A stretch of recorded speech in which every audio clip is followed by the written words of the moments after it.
કેમ છો દોસ્તો, સ્ટોરી સાંભળવા માટે આવ્યા છો? ચાલો જાણીએ અનોખી સ્ટોરી જે સાંભળીને તમને મજા આવશે। મારું નામ વિષ્ણુ છે અને હું 28 વર્ષનો હતો। મારા ઘરમાં ઉપરના માળે 3 રૂમ હતા જે ભાડા માટે ખાલી રાખ્યા હતા। હું અહીંયા મારા અભ્યાસની સાથે સાથે ઓનલાઈન કામ પણ કરતો હતો। એક દિવસ એક નવા લગ્ન થયેલા ભાડે રહેવા રૂમ જોવા આવ્યા। ભાભીજી દેખાવમાં ખૂબ જ સુંદર હતી।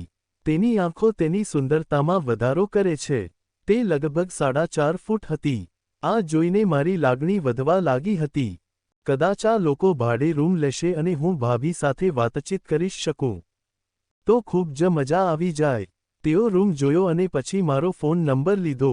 થોડા દિવસ પછી ભાભીજીના પતિનો ફોન આવ્યો કે તેમણે કહ્યું કે અમે એક વીકમાં રહેવા આવી જઈશું। તે ભાભીનું નામ વાની હતું। તેના પતિનું નામ રામજી હતું। તે રહેવા આવ્યા એ સાંભળીને હું ખૂબ જ ખુશ થઈ ગયો।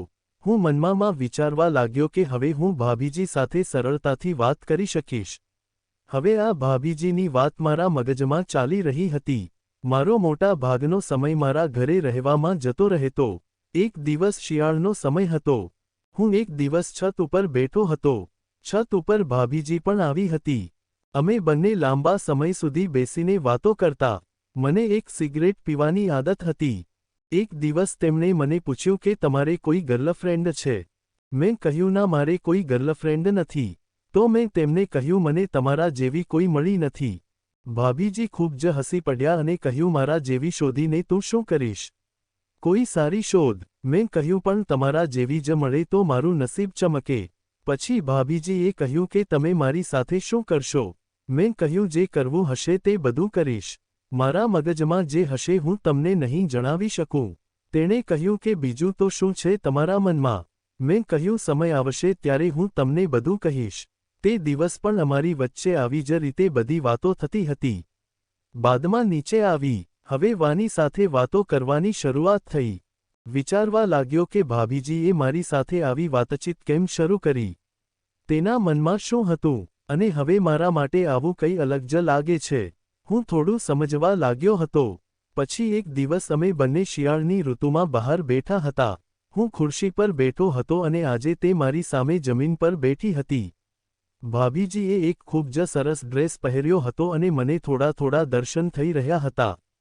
કદાચ ભાભીજીએ મારી નજર જોઈ લીધી હતી કે હું શું જોઈ રહ્યો છું। ત્યાંથી તે ઊભી ઉઠીને નીચે ગઈ। આજે ફરી ભાભીજી અને હું બંને ઢાબા ઉપર બેઠા હતા। આજે ફરીથી ભાભીજીએ કહ્યું આજે તારી નજર ફરી ગઈ લાગે છે। ભાભીજીએ બીજી વાર પણ ડ્રેસ પહેર્યો હતો। તેના કરતાં આજે પણ મારી નજર ખૂબ જ ત્યાં જતી રહી હતી અને આખું જોઈ રહી હતું। તમારો ડ્રેસ ખૂબ જ સુંદર લાગે છે। આ કપડાં કોટન જેવા લાગે છે। તો તેણે કહ્યું કે તમે પકડીને જુઓ। મને લાગ્યું કે આ એક સારી તક છે। પછી મેં મારો હાથ સીધો તેમની તરફ લંબાવ્યો। ડ્રેસ બરાબર જોયો અને જોવાના બહાને ત્યાં અમુક જગ્યાએ હાથ પણ લગાવ્યો। તે તરત જ ગુસ્સે થઈ ગઈ અને તેને કહ્યું આ કેવી રીતે કપડાં તપાસવામાં આવે છે? મેં કહ્યું માફ કરજો, મેં તમને ભૂલથી સ્પર્શ કર્યા છે। તો તેણે કહ્યું કે તમે ભૂલથી સ્પર્શ કર્યા નથી। તે જાણી જોઈને કહ્યું કર્યું છે। હું ડરી ગયો। મેં કહ્યું મને માફ કરજો અને હું નીચે આવી ગયો। પછી હું થોડા દિવસો મેડી ઉપર પણ નહોતો ગયો હતો। 3 દિવસ પછી મને મેસેજ આવ્યો। મેસેજ ડીપીમાં ભાભીનો ફોટો હતો। તેમણે તેના પતિનો મોબાઈલ લીધો અને ભાભીજીએ મેસેજ કર્યો। મેસેજમાં કહ્યું કે ઉપરના માળે કેમ નથી આવતા? મેં કહ્યું સમયના અભાવે હું આવી શકતો નથી। તેણે કહ્યું કે હું એકલી બેઠી છું, અત્યારે આવવું નથી। મેં કહ્યું આવું છું। મારી નજર સતત ભાભીજી તરફ રહેતી હતી। તો રૂમના દરવાજા તરફ ગયો અને સહેજ ખુલ્લો હતો। જોયું તો ભાભીજી વિસ્કીની બોટલમાંથી એક પેક બનાવી રહી હતી। હું ચૂપચાપ જોવા લાગ્યો અને જ્યારે તે પી રહી હતી ત્યારે અચાનક રૂમનો દરવાજો ખોલ્યો અને તે ખુલવાને કારણે તે ડરી ગઈ। મેં કહ્યું અરે ભાભીજી કોઈ વાંધો નહીં, હું આ વાત કોઈને નહીં કહું, આવું તો આજકાલ ચાલે જ છે। તેણે કહ્યું કે તમે પણ પીતા લાગો છો। મેં કહ્યું ના, હું પીતો નથી, પણ જો તમે મને પીવડાવશો તો હું ચોક્કસ પીશ। તે પછી અમે બંને બે ગ્લાસ પીધા। મને પણ નશો આવવા લાગ્યો। પછી મેં સિગરેટ પણ પીધી। પછી ભાભીજીએ પણ 2-3 વખત મારી સિગરેટ પીધી। હું સમજી ગયો કે ભાભીજી પણ બધા ગુણોથી ભરપૂર છે. હું વિચારતો હતો કે આજે એક યોગ્ય તક છે, પણ આજે ફરી ભાભીજી ગુસ્સે થઈ ગઈ અને ભાભીજીએ મને પાછો ધકેલી દીધો. તેણે ગુસ્સામાં કહ્યું કે શું કરો છો? મારા રૂમમાં બહાર નીકળો. હું ડરી ગયો અને સોરી કહેવા લાગ્યો.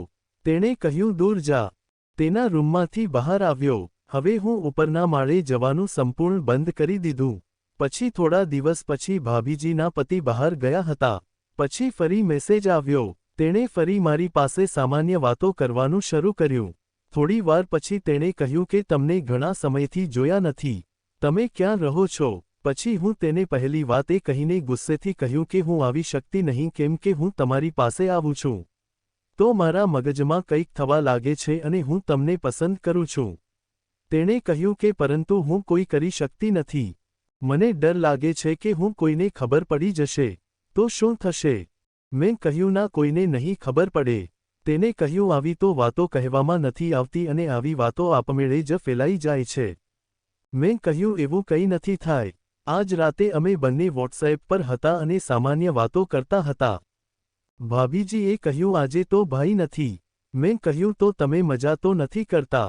તેણે કહ્યું ના. હું તરત તેમના રૂમમાં તરફ પહોંચી ગયો. તેમનો દરવાજો ખોલવા માટે કહ્યું તો તેમને કહ્યું કે મારું બાળક સૂઈ રહ્યું છે, તેથી આપણે બીજા રૂમમાં જઈએ. તેણે કહ્યું કે તમારા ભાઈ થોડા દિવસ માટે વિદેશ ગયા છે. હું એકલી જ છું. મને એકલા રહેવાનું મન નથી થતું કારણ કે મને પણ બીક લાગે છે. જો તમે ઈચ્છો તો આજથી તમે ઉપરના માળે સૂઈ શકો છો.